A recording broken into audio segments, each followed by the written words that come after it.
Hello అండి, అందరూ ఎలా ఉన్నారు? Welcome back to my channel పలహారాల బండి. ఈరోజు నేను ఒక ముఖ్యమైన వీడియోతో మీ ముందుకు వచ్చాను. సమ్మర్ సీజన్ వచ్చేసింది కదండి. సమ్మర్ అంటేనే ఊరగాయల సీజను. నేనైతే అమ్మమ్మల కాలం నాటి టమాటా పచ్చడి అంటే ఎండబెట్టి చేస్తాం కదా, ఆ పచ్చడి అన్నమాట. నేనైతే కరెక్ట్ కొలతలతో చూపిస్తాను. దాన్ని బట్టి మీరు చేసుకోండి. నేను చెప్పిన కొలతలు పాటిస్తే టేస్ట్ అయితే చాలా బాగా ఉంటుందండి. మా అమ్మ దగ్గర నేర్చుకున్నాను ఈ పచ్చడి అయితే. నాకైతే ఆవకాయ కూడా ఇష్టం అనుకోండి. తర్వాత ప్లేస్ టమాటా పచ్చడి అనమాట. మీరు ఎంతమందికి ఇష్టమో కామెంట్ చేయండి. టమాటా పచ్చడి అంటే టమాటా ఊరగాయ అనమాట. ఇప్పుడు కేజీ టమాటాలు తీసుకున్నాను. మరి పండువి కాకుండా మరీ పచ్చివి కాకుండా ఉండాలన్నమాట. వాటిని ఫస్ట్ ఉప్పు నీళ్ళల్లో వేసి శుభ్రంగా కడిగేశాను అనమాట. తర్వాత మళ్ళీ మామూలు నీళ్ళలో కడిగాను. ఎందుకంటే వాటిలో మందులు వేస్తారు కాబట్టి అన్నిసార్లు కడగాల్సి వచ్చింది. ఇప్పుడు వాటిని శుభ్రంగా కడుక్కున్నాం కదా, ఒక పొడి క్లాత్ తీసుకొని తుడుచుకోవాలన్నమాట. మన కాయలకి ఎక్కడ తడి ఉండకూడదు. నేనైతే 1 కేజీ కాయలతో కొలతలు చూపిస్తాను. ఈ కొలతల ప్రకారం చేస్తే సంవత్సరం అంతా నిల్వ ఉంటుంది. మీరు తీసుకునే టమాటాలను బట్టి పెంచుకోవడమో ఏదో చేసుకోండి. అంటే నేనైతే 1 కేజీకి చూపిస్తున్నాను కదా, 2 కేజీలకి ఎంత కావాలనేది చూసుకొని మీరు పెట్టేదాన్ని బట్టి చూసుకొని వేసుకోండి. ఈ విధంగా మొత్తం తుడుచుకున్నాను. తుడుచుకొని ఇలా వెడల్పాటి గిన్నెలో వేసి ఒక అరగంట సేపు ఆరబెట్టుకోవాలండి. అమ్మమ్మల కాలంలో ఏంటంటే చాలా ఒక మహా యజ్ఞంలా చేసేవాళ్ళు. 10 కేజీలు అట్లా పెడుతుండేవాళ్ళు కదా, చాలా జాగ్రత్తగా చేసేవాళ్ళు అనమాట. దగ్గరగా చూపిస్తా చూడండి టమాటాలు ఎంత బాగున్నాయో. అలాంటివి ఏరుకోండి. ఇప్పుడు వాటిని కట్ చేసుకోవాలి కదా. ఇప్పుడు టప్పర్ వేరు ఉంటుంది, ఆ డబ్బా తీసుకున్నాను. దాంట్లో తడి ఉండకూడదు, డబ్బాకి తడి ఉండకూడదు, కటింగ్ బోర్డుకి ఉండకూడదు, చాకుకి దేనికి ఉండకూడదండి. తడి అనేది తడి లేకుండా ఉంటేనే సంవత్సరం అంతా నిల్వ ఉంటుందన్నమాట. వీటిని నేనైతే 8 ముక్కలుగా కట్ చేస్తున్నాను. మీకు కావాలంటే ఇంకా చిన్న ముక్కలుగా కూడా కట్ చేసుకోవచ్చు. కాకపోతే ఇవి ఎండబెడతాం కాబట్టి ఉప్పులో వేసి ఊరబెట్టి ఎండబెడతాం కాబట్టి ఒక 8 ముక్కలు అయితే కరెక్ట్గా సరిపోతుందండి. ఇంకా మరీ చిన్నవైతే చేసుకోక్కర్లేదు. ఇదిగోండి అన్నింటినీ ఈ విధంగా కట్ చేసుకున్నాను అనమాట. మిగతా ప్రాసెస్లోకి వెళ్ళే ముందు చిన్న రిక్వెస్ట్ అండి. ఎవరైనా నా ఛానల్ని కొత్తగా చూస్తున్నట్టయితే తప్పకుండా సబ్స్క్రైబ్ చేసుకోండి. నచ్చితే లైక్ అయితే ఇవ్వండి, మీ ఫ్రెండ్స్కి షేర్ చేయండి. చూసారు అన్నింటినీ కట్ చేసుకున్నాను కదా. ఇప్పుడు నేను దీంట్లో 1 టేబుల్ స్పూన్ పసుపు అయితే వేస్తున్నానండి. ఇదైతే ఇంట్లో పట్టించిందే పసుపు కొమ్ములు తీసుకొని. బయట కొన్నదైతే కలర్ ఉంటుంది కానీ అంత బాగుండదు. ఇంకా ఇంట్లో పట్టించిందే తీసుకున్నాను. ఇప్పుడు కళ్ళుప్పు ఉంది కదా, అది 200 గ్రామ్స్ తీసుకున్నాను అనమాట. కరెక్ట్ కొలత రావాలంటే మీరు షాప్లో 200 గ్రామ్స్ కావాలని చెప్పి తీసుకోండి, సరిపోతుంది. ఇవ్వండి దాన్ని కూడా వేసేసి, అంటే పసుపు 200 గ్రామ్స్, కళ్ళుప్పు కూడా వేసేసి ఒకసారి బాగా మిక్స్ చేసేసుకోవాలి. కళ్ళుప్పే వేసుకోండి. ఇవ్వండి బాగా కలుపుకున్న తర్వాత ఇట్లా కుదుపుకోవాలన్నమాట. కుదిపేసి పక్కన పెట్టేసుకోవాలి. అంటే ఈరోజు పెట్టాను అనుకోండి, ఈరోజు ఒకరోజు, రేపు ఒకరోజు, ఎల్లుండి పొద్దున్న ఈ ప్రాసెస్ చేయాలన్నమాట. మధ్యలో రెండో రోజు కూడా ఒకసారి గరిటె తీసుకొని శుభ్రంగా కలియబెట్టుకోండి. లేదంటే బూజు పట్టేసింది. నేను ఫస్ట్ పెట్టాను, పెడితే బూజు పట్టేసింది అలా కలియబెట్టకపోవడం వల్ల, అందుకని చెప్తున్నాను అనమాట.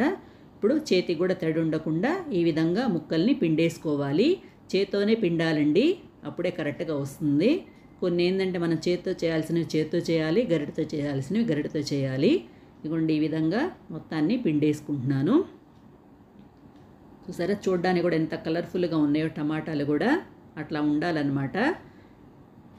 ఇట్లా పిండేసుకున్నాను. కొంచెం కూడా ఉండకూడదు, వీలైనంతగా పిండేసుకోండి. ఈ విధంగా వెడల్పాటి గిన్నెలో పిండేసి, ఇదిగోండి ఊట ఇలా వచ్చింది కదా, మూత పెట్టేసి పక్కన పెట్టేసుకుందాం ఊట. నేనైతే ఒక రోజంతా పెట్టానండి. ఏప్రిల్లే కాబట్టి మంచి ఎండ ఉంటుంది కాబట్టి పొద్దున్నే 8కి పెట్టామనుకోండి, సాయంత్రం 5:30 అట్లా ఆ టైంలో తీసేసుకోవచ్చు అనమాట. అప్పటి వరకు ఎండితే సరిపోతుంది. ఇదిగోండి చింతపండు అయితే 200 గ్రామ్స్ తీసుకున్నాను. గుర్తుపెట్టుకోండి, కేజీకి 200 గ్రామ్స్ కళ్ళుప్పు, 200 గ్రామ్స్ చింతపండు అనమాట. చింతపండు తీసుకొని, అంటే కొత్త చింతపండు తీసుకోవాలి. దాంట్లో ఉన్న పెక్కలు, పీచులు ఇవన్నీ తీసేసుకోవాలండి. తీసేసుకోండి. ఈ విధంగా తీసి పక్కన పెట్టేసుకుందాము.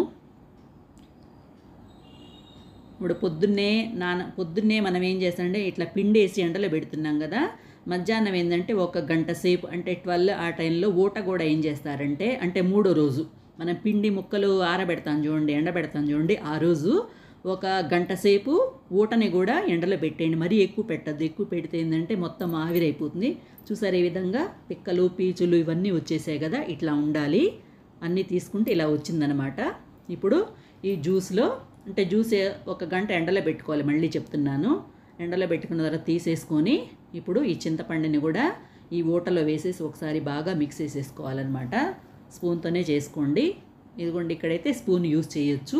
ఈ విధంగా స్పూన్ కానీ గరిట కానీ తీసుకొని ఈ విధంగా ప్రెస్ చేసేసి మూత పెట్టేసి ఒక 3 అవర్స్ అంటే చింతపండు కూడా ఆ ఊటనంతా పీల్చుకోవాలండి. చింతపండు కూడా నానాలి. ఈలోపు మనము స్టవ్ వెలిగించి బాణలు పెట్టి వేడెక్కిన తర్వాత 2 టేబుల్ స్పూన్స్ మెంతులు వేసి కొంచెం వేయించుకున్న తర్వాత 1 టేబుల్ స్పూన్ ఆవాలు అవి కూడా వేసి కొంచెం వేయించుకోవాలి. తర్వాత 1 టేబుల్ స్పూన్ జీలకర్ర కూడా వేసి మూడింటిని కలిపి మంచి అరోమా వచ్చేంత వరకు వేయించుకోవాలి. మీకు జీలకర్ర, మెంతులు ఇవన్నీ ఆవాలు చిటపట్లాడుతూ ఉంటాయి, పైకి ఎగురుతూ ఉంటాయి అన్నమాట. మీకు అర్థమైపోతుంది. మంచి స్మెల్ కూడా వస్తుంది బాగా వేగినట్టు. ఈ విధంగా వేయినాయి కదా, వీటిని ప్లేట్లో వేసి చల్లారనిచ్చి మిక్సీ జార్లో వేసి వీళ్ళనంత మెత్తగా గ్రైండ్ చేసుకోండి. దీన్ని పక్కన పెట్టేసుకుందాము. ఇప్పుడు ముక్కల దగ్గరికి వద్దాము. చూసారా, ఇలా ఎండాలన్నమాట, మరీ ఎండకూడదు. ఈ విధంగా కొంచెము తేమలాగా ఉండాలన్నమాట. ముక్కల్లో టమాటా ముక్కలు కొంచెం తడిలాగా ఉండాలి.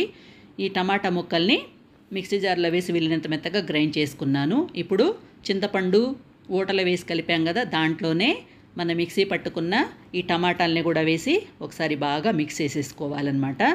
ఈ విధంగా గరిటతో మిక్స్ చేసేసుకోండి. ఇప్పుడు దీంట్లో మనం ఇందా మిక్సీ పట్టుకున్నాం కదా, ఆవాలు, మెంతులు, జీలకర్ర అవి వేయించుకొని అది వేసుకోవాలి. నేనైతే 3 మ్యాంగోస్ కారం ఉంటుంది కదా, అది 200 గ్రామ్స్ తీసుకున్నాను. కరెక్ట్గా ఉండాలండి. కేజీకి 200 గ్రామ్స్ కళ్ళుప్పు, 200 గ్రామ్స్ కారం, 200 గ్రామ్స్ చింతపండు కరెక్ట్గా సరిపోతుంది. 2 టేబుల్ స్పూన్స్ మెంతులు, 1 టేబుల్ స్పూన్ ఆవాలు, 1 టేబుల్ స్పూన్ జీలకర్ర. ఇదిగోండి, ఇది కూడా వేసి ఒకసారి బాగా మిక్స్ చేసేసుకోవాలి. మీకు ఇలా వద్దనుకుంటే 1 కేజీ ఎండు మిర్చి ఉంటాయి కదా, అవి తెచ్చుకొని సగానికి తుంపేసి, అంటే తుంపులు చేసుకొని, మరీ చిన్న చిన్నవి కాదు, మీడియం సైజుగా తుంపులు చేసుకొని ఎండలో ఒక రోజంతా పెట్టేయండి. ఏప్రిల్ ఎండింగ్లో ఉంది కాబట్టి బాగా ఎండిపోతుందండి. మీరు మిక్సీ పట్టేసుకుంటే తొందరగా మిక్స్ అవుతుంది, మిక్సీ వచ్చేస్తుంది అనమాట. ఇదిగోండి, నేనైతే మిక్సీ జార్లో వేసి మూడింటిని కలిపాను కదా, మిక్సీ జార్లో వేసి ఇలా గ్రైండ్ చేసేసుకున్నాను. గ్రైండ్ చేసుకున్న తర్వాత మొత్తాన్ని నేనైతే 3 విడతలుగా వేసుకున్నానండి. మొత్తాన్ని ఒకసారి కలుపుకొని 1 కప్పు పప్పు నూనె అయితే వేస్తున్నాను. అది వేసి ఒకసారి అది కూడా బాగా మిక్స్ చేసేసుకోవాలన్నమాట. నేనేంటంటే ఇది మొత్తంలో తిరగమూత వేయనండి, డబ్బాలో పెట్టేసుకొని ఫ్రిడ్జ్లో పెట్టేసుకుంటాను. నాకు కావాల్సి వచ్చినప్పుడు కొంచెం తీసుకొని తిరగమూత వేసుకుంటాను అనమాట. మీకు కూడా ఆ విధంగానే చూపిస్తాను. మీరు ఏంటంటే ఒకేసారి వేసుకున్నాం అనుకోండి, ఎక్కువ రోజు నిల్వ ఉంటుంది కదా, నూనె వాసన వచ్చేస్తుంది అనమాట. అలా కాకుండా ఉండాలంటే ఈ విధంగా చేయండి. ఇప్పుడు స్టవ్ వెలిగించి పాన్ పెట్టి ఇంకొక కప్పు పప్పు నూనె వేసి కాగిన తర్వాత 1 స్పూన్ ఆవాలు, 1 స్పూన్ జీలకర్ర, ఎండుమిర్చి, ఇంగువ, వెల్లుల్లిదెబ్బలు కూడా వేసి వేయించుకోవాలన్నమాట. నేనైతే పచ్చెనపప్పు, మినపప్పు వేయనండి. మీకు కావాలంటే 1 టేబుల్ స్పూన్ అవి, 1 టేబుల్ స్పూన్ ఇవి కూడా వేసుకోవచ్చు. అంటే ఆ పచ్చెనపప్పు, మినపప్పు అవి కూడా వేసుకోవాలి. ఇప్పుడు ఇందాక నేను చూపించాను కదా, దానికి తిరగమూత వేసుకుంటున్నాను కదా. ఇప్పుడు మిగతా అదేం చేస్తానంటే ఒక డబ్బాలో పెట్టేస్తున్నాను. ఆ డబ్బాలో కూడా తడి లేకుండా చూసుకోండి. దాని మీద ఒక కవర్ పెట్టేసి దాని మీద ఒక మూత పెట్టేసి ఫ్రిడ్జ్లో పెట్టేసుకుంటానమాట. మొత్తం బయట పెట్టేస్తే ఏంటంటే నల్లగా అయిపోతుంది. ఒక్కోసారి ఏంటంటే ఈ ఎండలకి బాగా ఎండిపోతుందండి. నేను అబ్జర్వ్ చేసింది ఏంటంటే, నేను ఈ మధ్య పెట్టాను 2-3 రకాల పచ్చళ్ళు, అంటే చింతకాయ అవన్నీ నూరి పెడితే అవి ఎండిపోతున్నాయి. అలా కాకుండా ఉండాలంటే ఈ విధంగా ఫ్రిడ్జ్లో పెట్టేసుకోండి, సరిపోతుంది. ఇప్పుడు ఇందాక వేయించుకున్నాం కదా, ఆ మిశ్రమం చల్లారిన తర్వాత మనం తీసుకున్న ఈ పచ్చళ్ళలో వేసి కలిపేసుకోవాలి. చల్లారిన తర్వాత మాత్రమే కలపాలండి, గుర్తుపెట్టుకోండి, వేడివేడిది వేయకూడదు. ఇప్పుడు అన్నంలో నెయ్యి వేసుకొని ఈ పచ్చడి వేసుకొని తింటే టేస్ట్ అయితే చాలా బాగుందండి. మీరు తప్పకుండా ట్రై చేయండి. మీకు ఎలా వచ్చిందో నాకు కామెంట్ రూపంలో తెలియజేయండి. నచ్చితే సబ్స్క్రైబ్ చేయండి, మీ ఫ్రెండ్స్కి అయితే షేర్ చేయండి. Like please. Thank you for watching.